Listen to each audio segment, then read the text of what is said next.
Space Cowboy Books presents Simultaneous Times, a science and speculative fiction podcast. Short stories to stir the imagination by contemporary authors.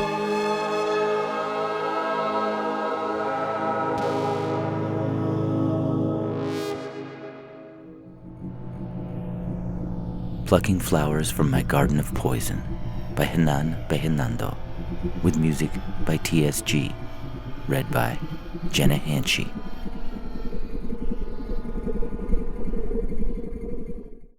Marina, you're 300 years safe in your past, snuggled down in the warm embraces of Nicole, Rogerio, and of a caring husband you never named.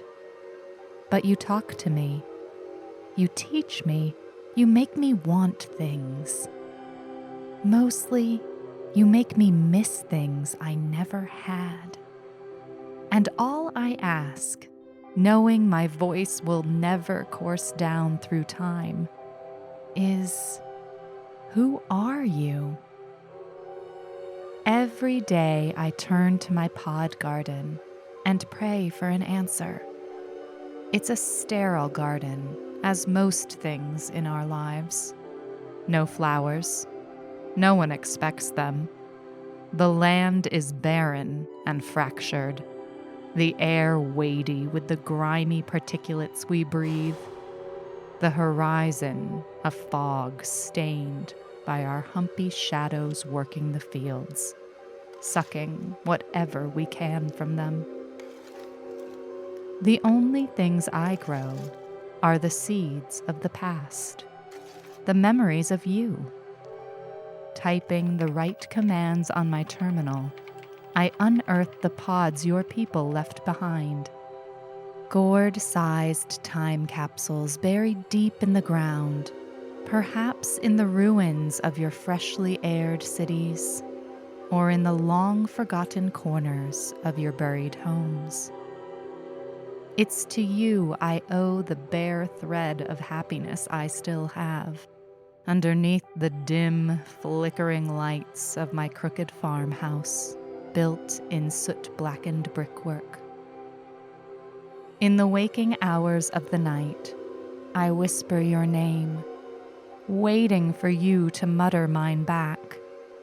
I pray that I'll hear your voice wafting through the wind, carried away by centuries of dust and poison.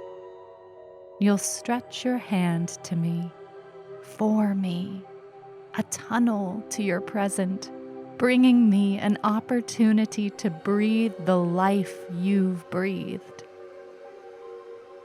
In the dead hours of the night, I look back and forth from my window to my terminal, tweezing a day's worth of dirt from underneath my nails. I wait for that glint, that reflection of moonlight on metal, veiled by the dusty fog of the world. You came to my life this way, a pod sprouting from my patch of land, the size of a windfall, thriving from the past, and bringing me facts about you, your family, your tastes, but nothing but smidgens of the mysterious work you did when the rivers ran blue. People live in the farmlands nearby. They plant and share. They timidly craft pottery and knit colorful patterns into tattered fabrics, stories of swollen, exhausted hands. They, like me, wear masks of hope. We long for a clearer world, for cleaner water, for children that do not cough, for guiltless laughter. That's why, Marina, when you bulged out from the soil with videos and logs of your life from before the asteroids strike, I saw for the first time someone wearing the face of hope, not a mask. And that's a face I want to don myself. That's why I care for this garden. I keep tracing the pod's coordinates and pulling them out with the diamond nanothread magnetic roots I designed, based on a few blueprints of the past. Not everything inside the pods is useful. Not everything is you. Sometimes a pod comes out empty or corrupted. In luckier days, it's procedures, manuals, and books on how to build machines, apparatuses, and better clothing to protect us from the excess of sulfur dioxide. It's the knowledge that can help Mrs. Matos sleep at night. It's a chair blueprint that allows Joãozinho to walk without his crutches. Or a simple fiction about leaving to the moon, burning magic rings, and being who you are in the face of misery. In the luckiest of the dark days, though, it's you, Marina, along with the chortles and myths of Nicole and Rogério, the hope that you donned throughout your days, even knowing that an asteroid would hit Earth and kill almost everything you cared about. Every laughter you filmed, every word you wrote on the basics of your time. Words shy enough to avoid the idiosyncrasies of your trade, of who you really were. There are nights I wake up from a nightmare in a cold sweat, glaring at my garden, yearning for new pods. It's in those nights, when nothing grows, that I ask myself, how can you wear this truthful face? Pod log, number 541, Marina. ETA is 11 months now. My deadline is tight. We have to do everything for our future generations. If we find ourselves stalled, there will be nothing. And though we bump into hard times, we have to move on. Always forward, always breathing. Last night I discovered a bit more about you. Still not enough. You've been crying. Red circles around your eyes. Though you try to hide it under makeup and talk about the ETA of the asteroid, you can't hide it from 16K videos. Your finger is also bare now, so I assume you and your husband broke up. I'm sorry for that. I really am, even from the perennial shades of this future. But I still want to breathe your air, scrub my body with clean water and bubbly soap, dip my head into a pond, without worrying about death. All in all, we got closer to each other after that. I know you're not invincible, as I first thought. You grit your teeth when Rogério interrupts your video. You cry. You bite your lip, hard, to the point of blood beading on it. Sometimes, you put on a mask of hope. We're alike, Marina. Our houses may fall at any time. My breath seems more frazzled each day now. When it's not anticipation, it's that tickle burning my throat. That same cough my mother damned so much. So today I'm gonna spend more resources and configure more routes to prowl underground. I'm gonna dig the past. I'm gonna dig you out. We have to get intimate. We have to be friends, Marina. You're all I have left. Podlog, number 1022, Marina. ETA is 6 months. I have left my apartment with the kids, and we followed to a cabin my uncle has in the woods. It's safer there. People in the cities are angry. There are riots everywhere now. We're recording more pods. It's an outlet for our fears and frustrations, and it keeps us busy in the free time. I record them, Nicole codes, and Rogerio scatters them around.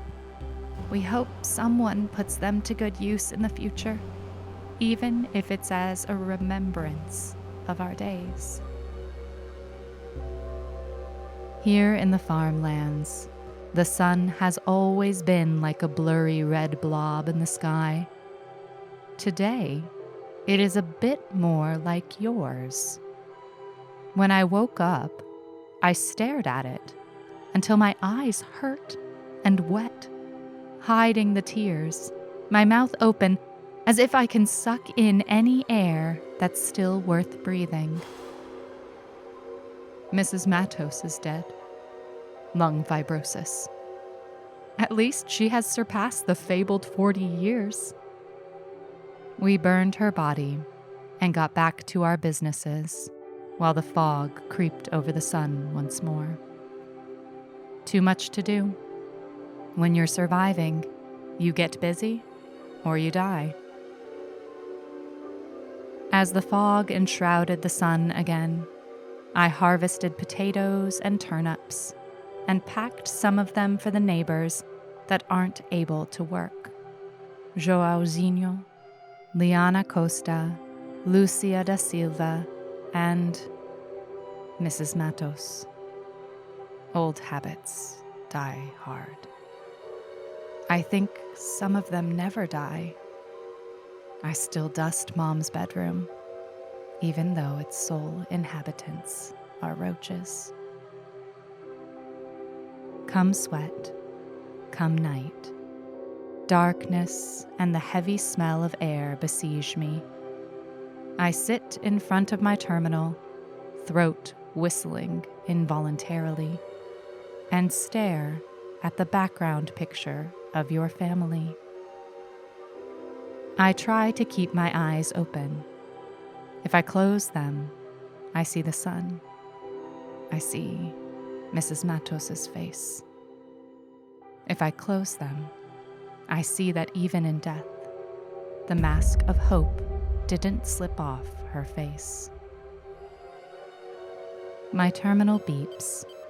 Numbers pop out above your children's faces. My algorithm has found a dozen pods. It's a lot. Tonight, Marina, I hope to discover who you are. And I pray you can teach me one last thing. How to lift this mask and wear a true face. Podlog number 1049. Marina. They're saying I filled their glasses with hope and sucked it all with a straw. They'll never understand we need a future as a species. You're an engineer. You have a full name, Marina Rocha. Tonight, insomnia crushing down my hours, I found a lot of pods belonging to communities that lived nearby. Some of them mention you. I sip the remainders of a bland turnip soup as I watch people, from their teens to their 60s, raising signs on the streets, throwing stones, bottles, breaking cars. In the sky, a dot gleams, a companion to the moon, not a sign of hope. Whatever you did, people can't understand you. They protest. They sparkle. If only they could see your delicacy, the love you give to Nicole and Rogerio, the meaning you give to my life. Out, Marina! Get out with your dirty plans. Harsh words that hang a shadow over my heart, as they probably did over yours. My mother once said, "You see people's intentions if you pay attention to their gestures." I see it in yours, in the way you water the bromeliad field you have at home, in the way you rub mud from Rogerio's face when he comes back from burying the pods, in the smiles you spare, even knowing your world will cease. Whatever plans these people mention, they aren't yours. I know it because we're friends. If I wasn't stuck 300 years in the future, I'd stand for you. I turn off the video and close the pod. I place it on a rusty chest my mother used to store medical face masks. 3 pods left.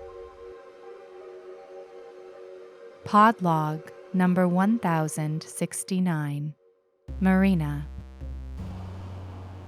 I'll always defend that it's best to save just a few than to let everyone die. But I'll never prevent children from coming in. The mask falls. My hands quiver as I deposit the last pod into the chest and close it. My head swirls. My breath is a cacophony of despair. For an instant, my house is finally crumbling. I can't believe you were my guiding light. I can't believe I introduced you, Rogerio, and Nicole to my mother just days before she sighed her last groans. I go outside. The clammy night clings to my skin, glues my clothes onto my body, makes me want to scratch the guilt out of myself and throw it away. Powdery wind whistles, creaking my house, my bones, shuffling the shriveled shrubs forcefully planted along the driveway. You drilled down through the ground. You built a self-sustaining refuge under the surface, protected by layers and kilometers of graphene, titanium, earth, and blood. You exchanged here for there, and even called it the Drilled City, and you left people like me, Mrs. Matos and Joãozinho, to rot here. You, Marina, probably left my great-grandmother to cough her life away. In the pods, videos allege you sold the idea to everyone. You absorbed funds, support, and life from the people. You encrusted their hands with dirt and left them to burrow their way into the future. There isn't much inside me, but I found out who you are. One thing you'll never know, though, is that by looking into the pod's codes, I also peeked at your home. Pod log number 1085, Marina.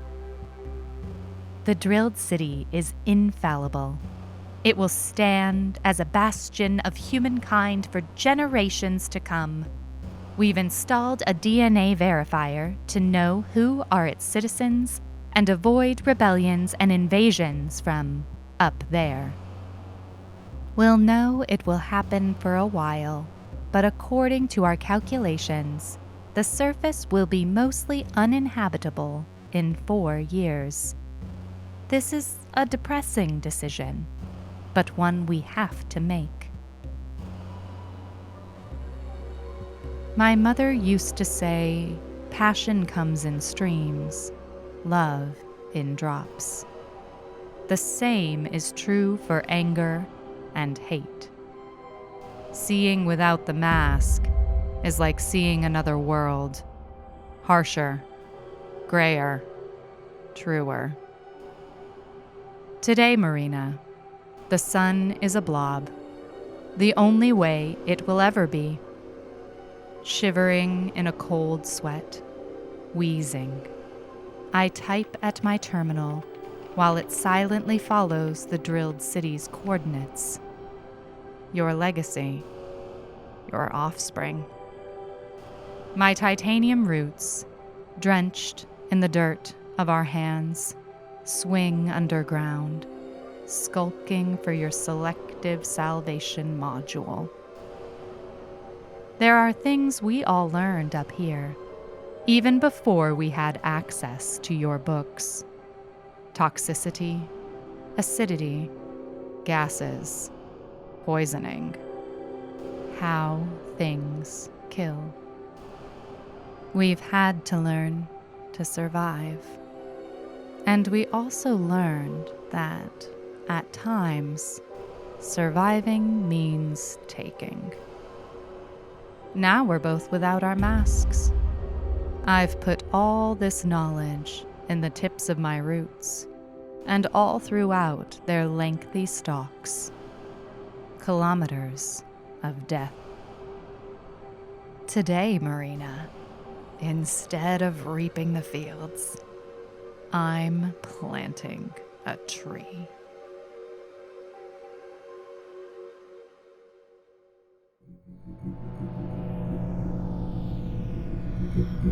Memory Scrape by Eric Fomley, with music by Dr. Auxiliary, read by Jean-Paul Garnier.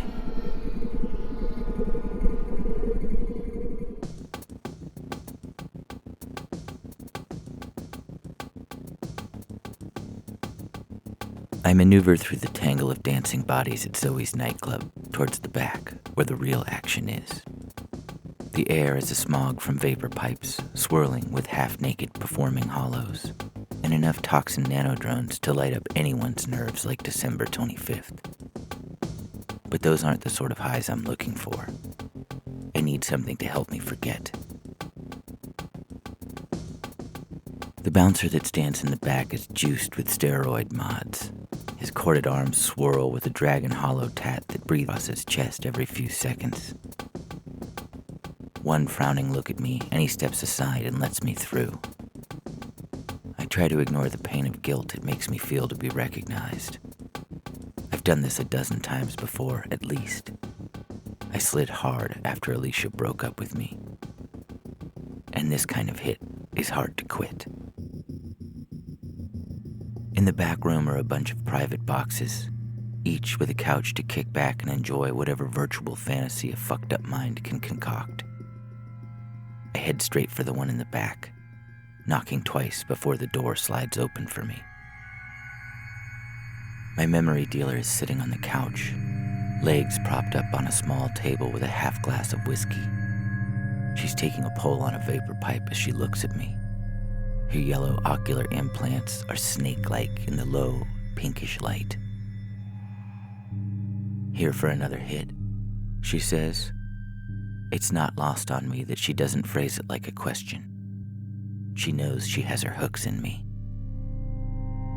I nod and she gestures to a spot on the couch next to her. I sink into the leather. What do you have? I ask.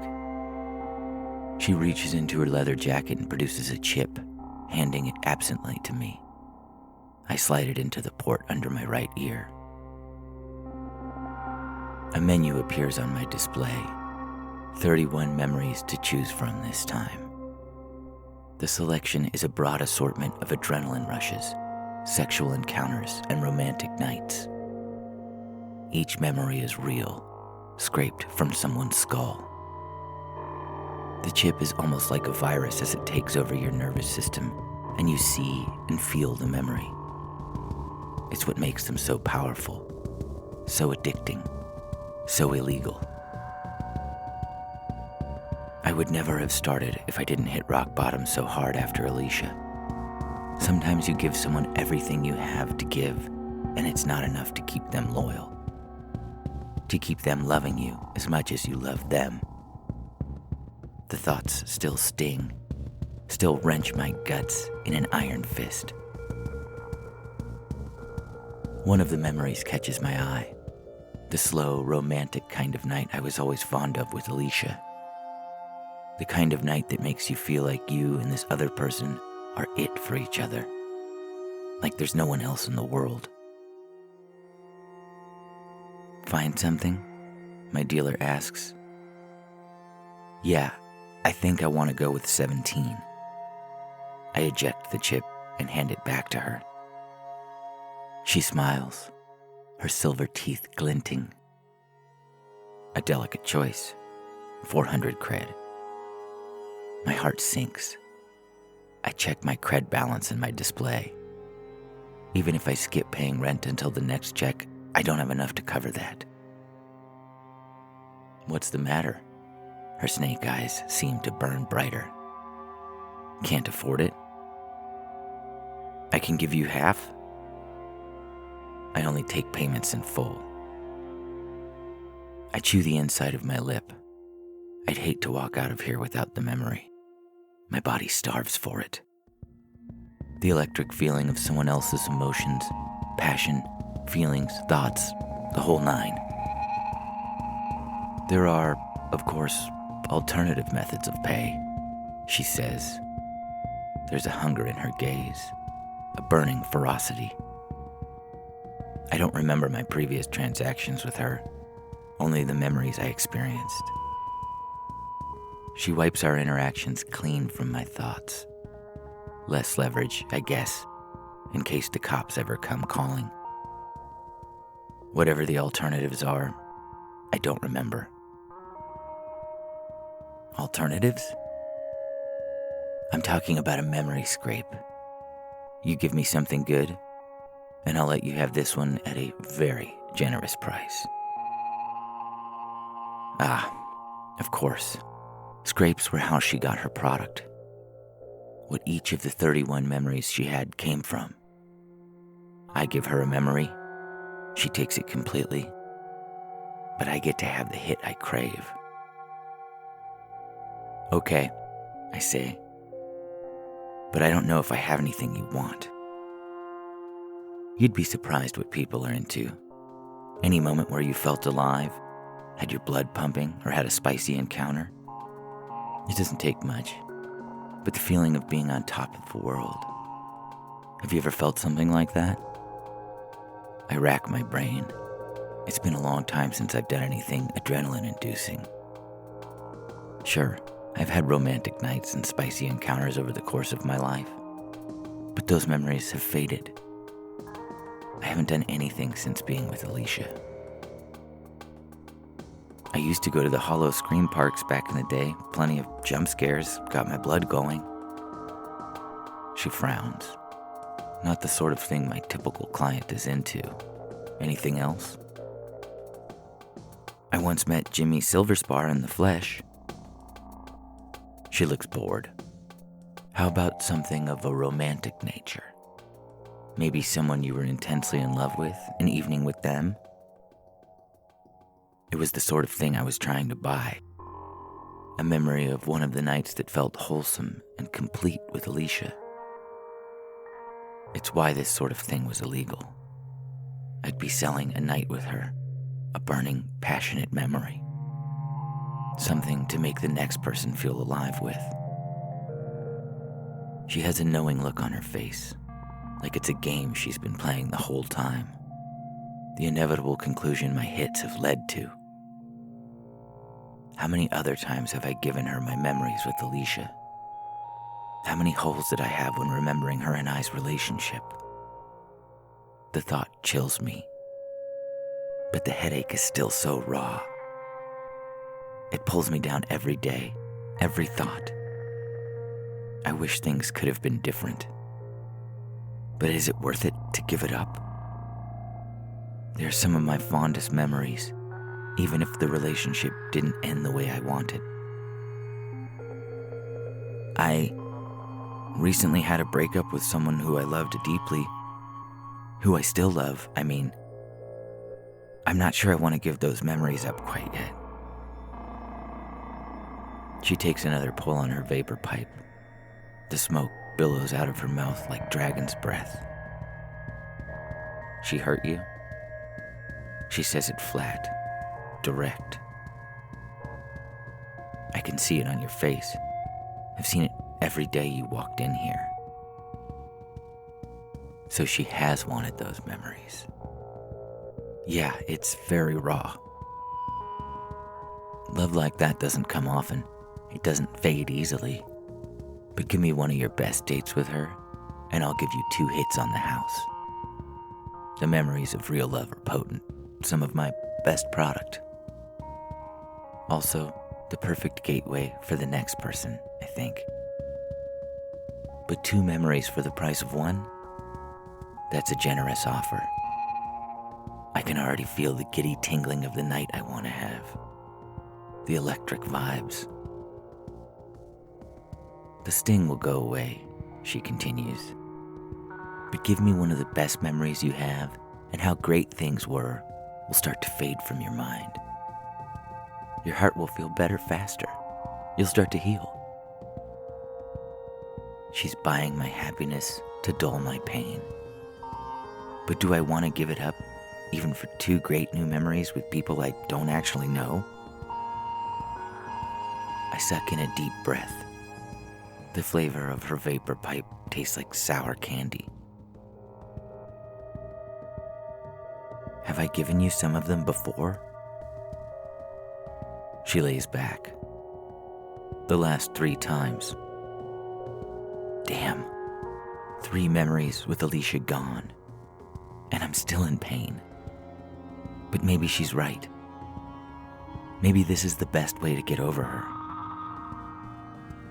And if sometime in the future we wound up together, new memories could be made, right?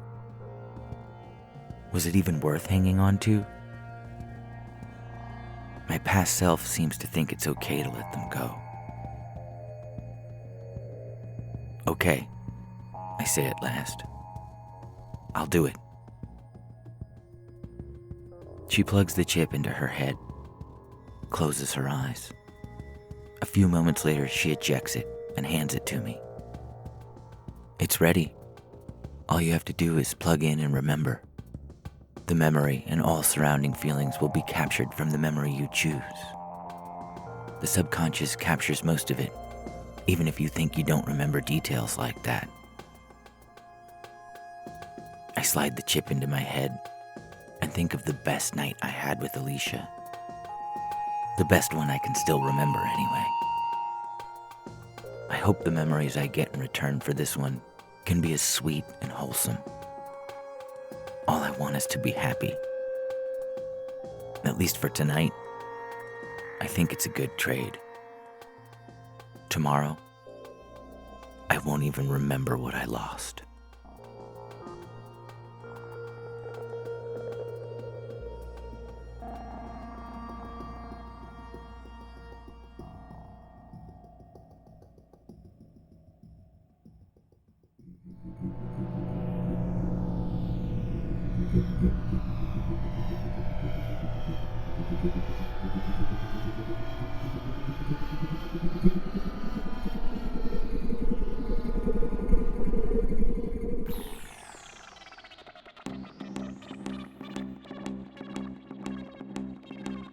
In this episode of Simultaneous Times, you heard Plucking Flowers from My Garden of Poison by Renan Bernardo, with music by TSG, and Memory Scrape by Eric Fomley, with music by Dr. Auxiliary. Theme music by Dane Lusko. Be sure to visit us at our bookstore in Joshua Tree, California, or visit us online at spacecowboybooks.com.